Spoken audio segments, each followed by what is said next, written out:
Hey, hey, hey, Savvy Squad. Welcome to another episode of the Dr. Sev Talks Money YouTube and podcast, where we empower women to manage money confidently.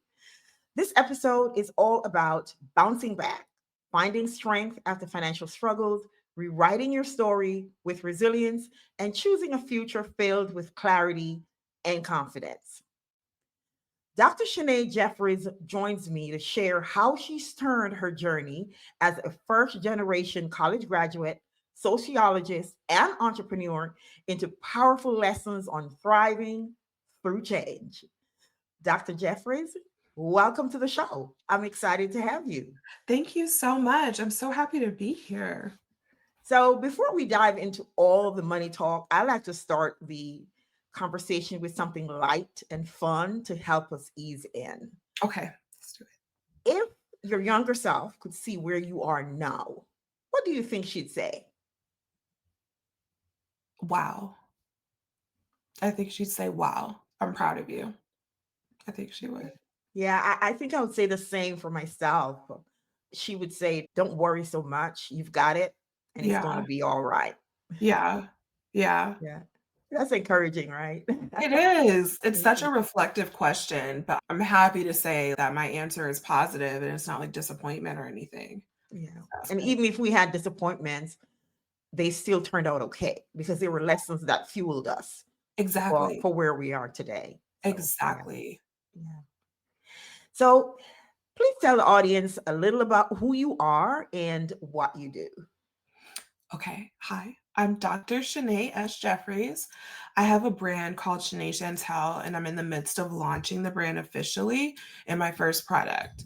I'm also a researcher. My work centers around Black folk and name/naming. I earned my PhD from the University of North Texas, and my dissertation examined if empathy would impact support for affirmative action. The answer is no. Other than that, I'm in the DFW area and I serve on the board of Raise Your Banner Foundation and some mental health and wellness foundation. You're doing a lot of things. It's always great to give back to our community. Now, you've shared that being a first generation college graduate and the daughter of two Army veterans shaped your journey. Yes, How did those experiences influence the resilience you've carried into your career and finances? so much. So growing up, I think like everybody else, I thought we were a middle class. And so I didn't get everything I wanted, but I did get some things. I didn't have a bad childhood. When I went to St. Edward's in Austin, that was the first time that I realized like where we were on the scale. And also that was my first time solely relying on my own finances. So my sophomore year, I was working. I got a job as a server and as a full-time student. So I was doing both of those things. And I believe I got that motivation from my parents. Growing up, they shared that education was better. It's better to have a white collar job than a blue collar job. They would always say having to rely on your body for money wasn't ideal. Use your brain. And so their determination and their ingenuity was engraved in my personality because I grew up watching them do it, watching them be so resourceful. So I looked for funding in undergrad and was inducted into the McNair Scholars Program. And McNair is a program that helps underrepresented minorities get a PhD, and it hopes to put more professors into the academy.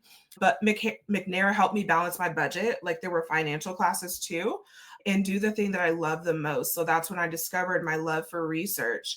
And then, so when I got to graduate school, it seemed like I had a whole new lesson to learn about finances, and I was truly on my own. Like, I could not call my parents. So, that was it. I hustled, I found a job on campus, and I taught classes at a community college and worked for the university to help get me through grad school. So for a lot of the time, I had two jobs. Yeah, that's powerful. And of course, resilience shows up most when life throws us curveballs, right? Absolutely. It's when you're not prepared that you really Yeah. have to test yourself. Yes. We often talk about bouncing back from setbacks. Can you share a moment in your own journey, whether financial, academic, or entrepreneurial, where resilience made all the difference? And I know you shared a little bit, but can you go a little bit deeper? Absolutely. So honestly, the reason that I joined the McNair Scholars Program was because I needed money to survive in the summer. I had my own apartment in Austin. My parents paid the bill for that during undergrad, but they said, we're not going to pay in the summer when you're not a full time student. So I needed to do something. So one day I walked into my social science class. I think it was social psych, not important, but a really great class. I walked into the class late. And there was someone talking about the program, but more importantly, I heard them mention a stipend for the summer. And I was like, oh, this is for me, obviously. So that serendipitous moment changed the whole trajectory of my life because I don't think I would have been exposed to research in the same way. And then as a solopreneur, it seems like there's always some sort of struggle. Like you're always going through some sort of change that you didn't see coming. And then finally, in academia, I can share that affirmative action was not my first choice for research. I really wanted to break into name discrimination, but I was discouraged and I had to pick up myself and just carry on. So eventually, I picked that topic to complete my degree. And now that I'm a PhD on my own, I can research anything I please. So I just Yes. have to play the long game. Yes, that's the thing when you're in the doctoral program, you do exactly what they say, even if you don't agree, because once you have that letter behind your name, you can do whatever you want. Exactly. They can't take that away. So yes, you Yes. just kind of float through. Yeah. So thank you for being so open about your journey and the resilience that you had to forge to go through that journey. So, as a sociologist, you study how systems shape people's choices. How did your own money mindset evolve as you navigated college, career, and entrepreneurship? Woo. Okay. So that's changed over time. I never really sat and thought about my sociological influence on finances. But when I graduated undergrad, I knew the world would open up for me. I believed that I had this new groundbreaking knowledge because I was a sociologist and that the world was just like, there were jobs everywhere. Everyone would be glad to have me. That was a lie. That's not what happened at all. I quickly learned that this wasn't the hot commodity. I ended up getting a minimum wage job out of my bachelor's program, and that's when I decided to get more education because that would certainly help my chances.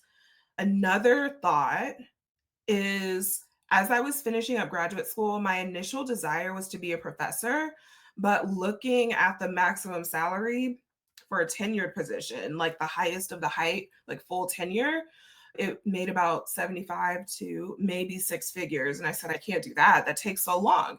So I needed to find something else. So my first job out of academia, I made about 75K, and that was in the learning and development department.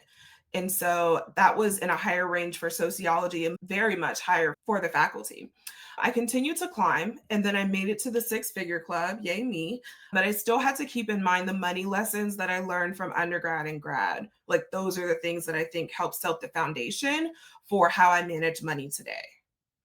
You've taken those lessons and turned them into something practical. Hey, friends, quick pause. If you are enjoying today's episode, the best way to support the show is to share it and leave us a rating on your favorite podcast platform.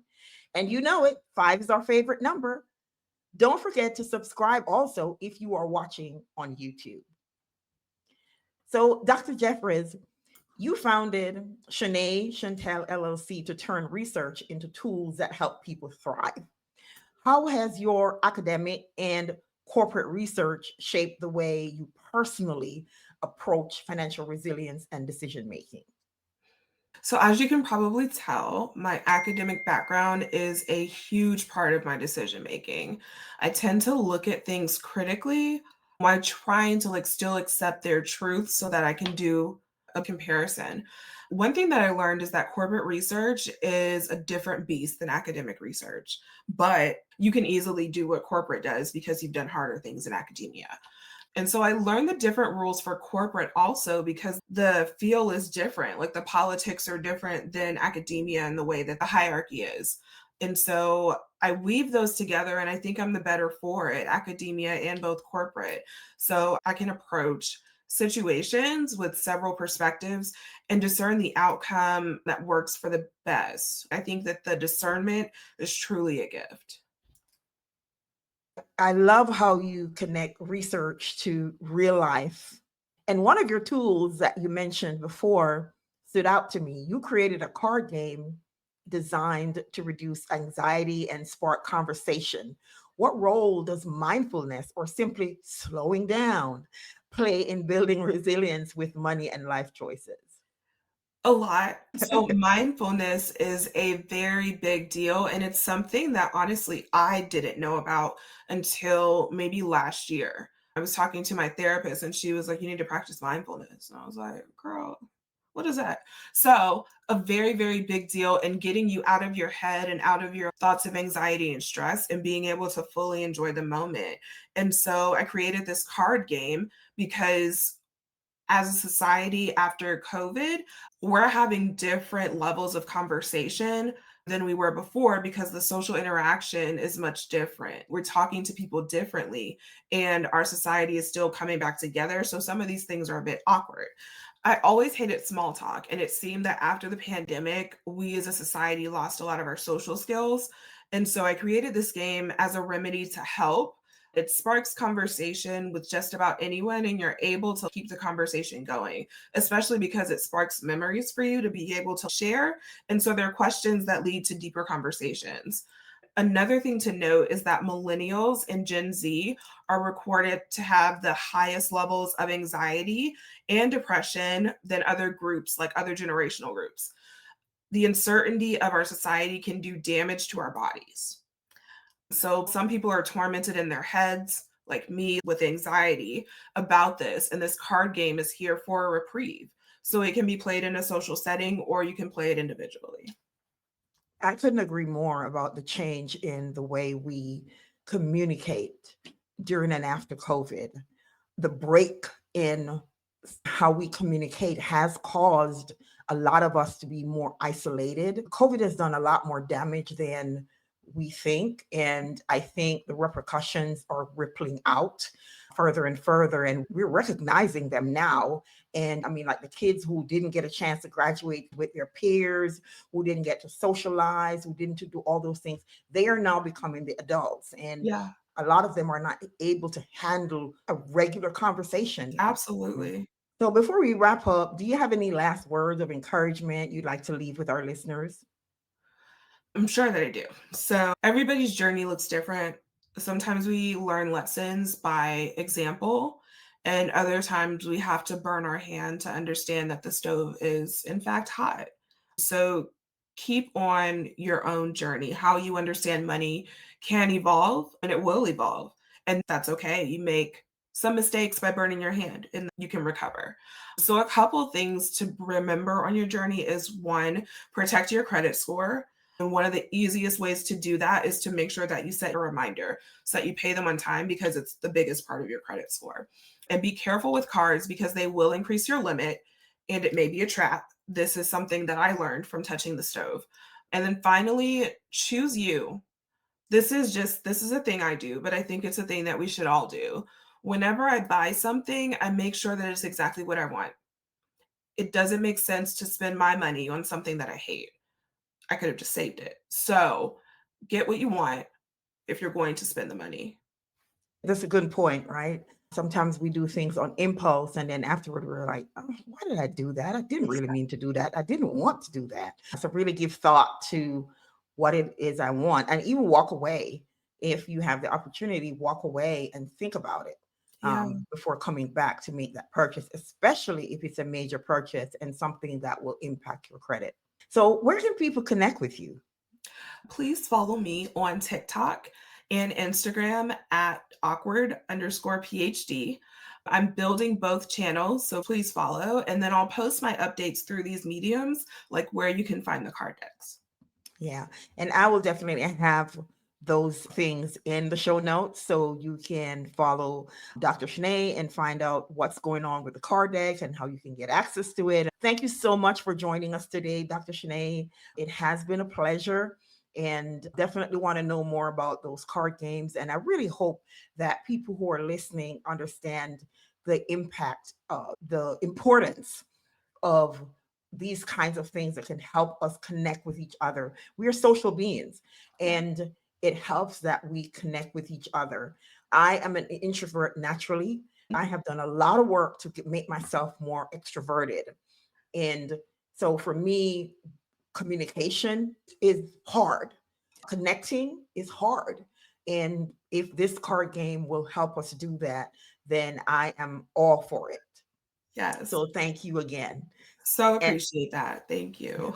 yes. And everyone, as you are listening, please share this episode with someone who could use the wisdom that Dr. Shanae has shared.